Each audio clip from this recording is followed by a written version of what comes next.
Hukum pelumas anu, najis atau suci. Karena hal ini hubungan antara suami istri. Oleh sebab itu, setiap lelaki muslim yang sudah dewasa dan setiap perempuan muslimah yang sudah dewasa, terutama bagi pasangan keluarga muslim dan muslimah, hendaklah mengetahui tentang hukum-hukum sesuatu yang keluar dari kemaluan laki-laki dan sesuatu yang keluar dari kemaluan perempuan. Adapun sesuatu yang keluar dari kemaluan laki-laki minimal ada 6. Yang pertama, kencing. Kencing karena kotoran hukumnya najis. Kemudian yang kedua, wadi.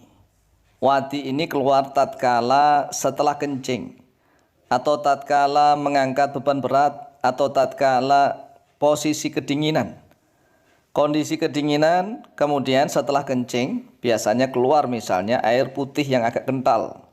Seperti mani, tetapi disebut wadi. Ini hukumnya najis dan tidak wajib mandi. Kemudian yang ketiga, darah atau nanah.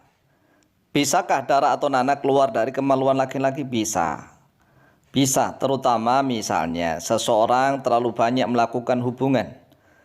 Karena terlalu banyak, maka yang keluar tidak mani, tetapi warna merah darah atau nanah. Ini hukumnya juga najis.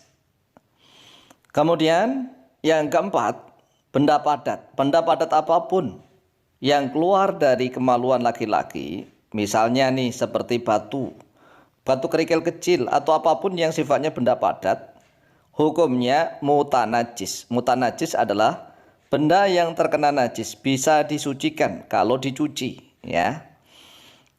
Kemudian yang kelima, mani. Mani ini hukumnya suci. Para ulama sepakat hukumnya mani suci. Yang keenam, madhi. Madhi ini hukumnya ikhtilaful ulama, perbedaan antara para ulama. Madhi keluar tatkala laki-laki atau perempuan begitu ya, sama. Melakukan rangsangan-rangsangan, terangsang hebat. Kemudian di ujung kemaluan muncullah air ya, air yang kental begitu, putih seperti putih telur begitu. Ini hukumnya para ulama berbeda pendapat, apakah najis ataukah suci. Nah, nanti kita akan bahas satu persatu khusus untuk madhi dan rutubatul farji. Kemudian sesuatu yang keluar dari kemaluan perempuan minimal ada 8. Yang pertama, kencing, hukumnya sama, yaitu najis karena kotorannya. Kemudian yang kedua, darah. Darah, baik itu darah haid, darah istihadah maupun darah penyakit, hukumnya juga najis. Yang ketiga, nanah. Bisakah keluar nanah? Bisa. Maka juga hukumnya najis. Yang keempat, mani. Sama dengan laki-laki, hukumnya suci.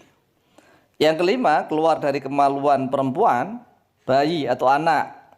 Ini tidak keluar dari kemaluan laki-laki, tapi keluar dari kemaluan perempuan, bayi atau anak, hukumnya suci. Suci, anak itu tidak najis. Yang keenam, benda padat. Benda padat apa saja, seperti batu kerikil misalnya, atau keluar intan misalnya. Ini hukumnya sama, mutanajis. Mutanajis, jadi segala benda padat, bentuknya padat, tidak cair, maka hukumnya mutanajis, yaitu benda yang terkena najis, bisa disucikan dengan dicuci. Kemudian yang ketujuh, ifrozat, keputihan. Ifrozat, keputihan, lendir-lendir. Ini nador hukumnya. Nador artinya kalau memang keluarnya dari dalam, ya dari dalam rahim, maka najis. Tetapi kalau keluarnya dari dinding-dinding itu aja, dinding-dinding kemaluan, maka hukumnya suci. Ini menurut mayoritas ulama. Kemudian 8, rutubatul farji. Karena ini teksturnya mirip mani, maka para ulama juga ikhtilaful ulama. Ikhtilaful ulama artinya perbedaan pendapat di antar ulama. Jadi hukumnya madhi karena teksturnya itu mirip mani, bukan kotoran. Madhi itu mirip mani, rutubatul farji juga mirip mani. Maka para ulama ikhtilaf, ya berbeda pendapat di antara para ulama. Apakah suci ataukah najis? Ada yang mengatakan najis, ada yang mengatakan suci. Ikhtilaful ulama'i fi hukmil madhi wa rutubatil farji. Perbedaan pendapat para ulama di dalam hukum madhi dan di dalam hukumnya rutubatul farji. Rutubatul farji itu pelumas kemaluannya perempuan. Wal qaidatu bermula kaidahnya la yungkaru al mukhtalafu fihi. Tidak diingkari yang diperselisihkan pendapat di dalamnya. Wa innama yungkaru al mujma'u alaihi. Dan sesungguhnya yang diingkari hanyalah yang disepakati, yang menjadi ijma'. Jadi kalau ada orang yang mengatakan ini ijma', boleh diingkari. Tetapi kalau ada orang yang mengatakan ini ikhtilaful ulama, maka tidak boleh diingkari karena memang kenyataannya manusia itu sangat banyak sekali, ulama juga sangat banyak sekali, mereka berbeda pendapat di dalamnya. Adapun para ulama yang berpendapat mengatakan bahwa al-madhi dan rutubatul farji itu hukumnya suci, maka bisa kita lihat di dalam kitab Musannaf Abdur Razzaq. Imam Abdur Razzaq dalam kitab Musannaf beliau telah meriwayatkan dari Ibnu Uyainah, dari Yahya bin Sa'id, dari Sa'id bin Musayyib atau Musayyab ya, mengatakan bahwa Sa'id bin Musayyab menganggap berpendapat bahwa hukumnya madhi itu suci. Dan Sa'id bin Musayyab juga berpendapat itu dikatakan oleh Sayyidina Umar bin Khattab radhiyallahu an. Jadi dalam kalangan sahabat ada Umar bin Khattab mengatakan bahwa hukumnya madhi itu suci. Diikuti oleh Sa'id bin Musayyib atau Musayyab ya dari kalangan tabi'in, fuqaha wa sab'ah.